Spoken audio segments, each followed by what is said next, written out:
games are things you play with your friends. I mean, to me, that's the whole reason they're fun. Hey, I have an idea. Let's make one that you play alone, in your bedroom, with a flashlight, because the Game Boy's screen is just impossible to see.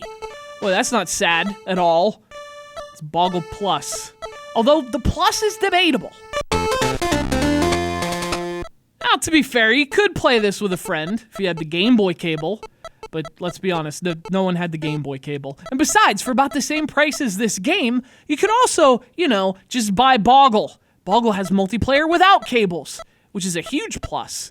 This is Boggle Plus for the original Game Boy. And listen, it's not a bad game, but it does feel kind of pointless. Like, I just don't see much value in video game versions of board games, especially when you're playing them alone. The entire point of board games is that they're a social thing.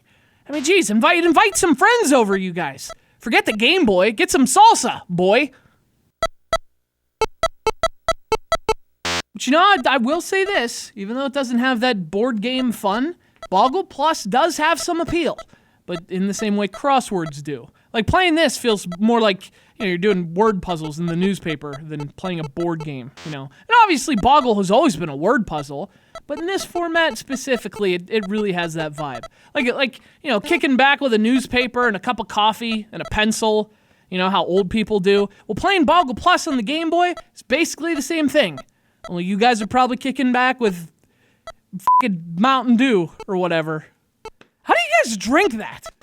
This thing actually has several different modes, which was a pleasant surprise. There's your basic Boggle, and there's Big Boggle, which is like a Boggle, only bigger, with lots of stuff in it, as well as a mode where you have to find certain categories of words. One where you're coming up with short words from a small set of letters. So, there's actually a lot of cool variations on the Boggle formula here, which I would not have expected from a video game, board game thing from 1992. Anytime I got bored with one game mode, I could just switch to another, and they all offer a fun little twist that keeps things fresh.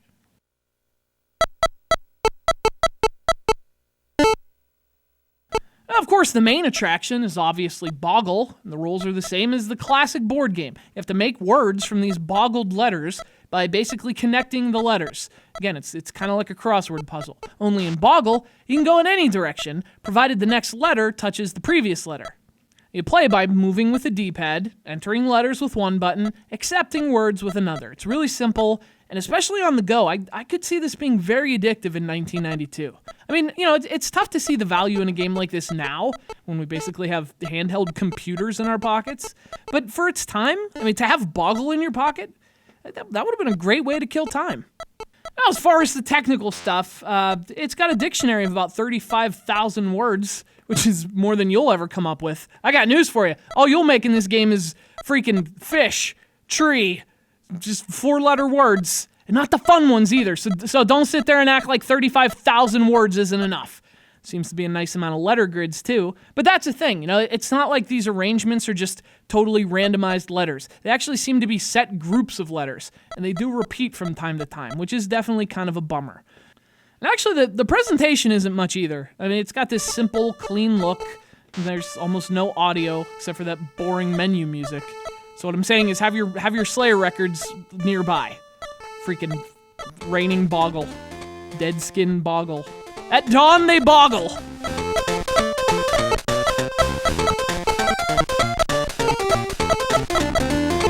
Look, we've been over this. I'm not that big on video game versions of real-life board games. They don't have the same social, multiplayer, salsa kind of magic, Usually that is. Some do.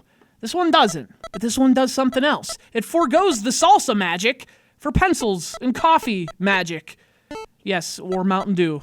You freaking sickos. Like crosswords or Sudoku. It's a great little word game, time waster thing. It's Boggle Plus for the original Game Boy. Big thanks to Doug from Lomita, California for sending this to the show. Boy, if this were 1992, well, I'd just be watching Ren and Stimpy. But I wouldn't hate this, though. Yes, sir, I'd like it.